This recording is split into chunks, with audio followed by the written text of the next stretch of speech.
Patay ang 39 anyos na rider ng sumemplang matapos mabangga ang isang tumatawid na aso sa Batangas City. Nakatutok si Denise Abante.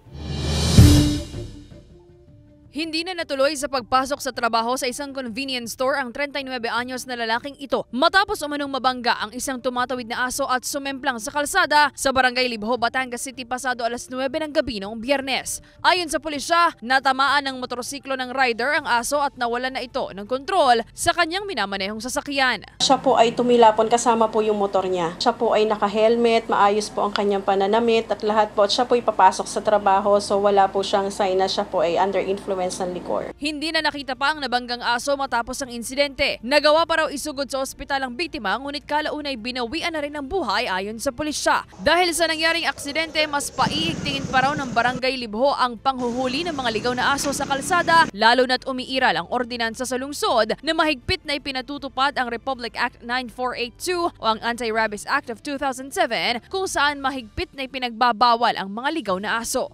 Every sitio, basta may schedule kami na talagang hulihin lahat ng aso.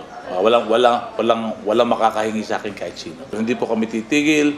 Sa ngayon po, lalo na ngayon, pinangyari, ay asahan po ninyo, araw at gabi, manghuhuli na kami ng aso ngayon. Sana masiro ang aso ligaw.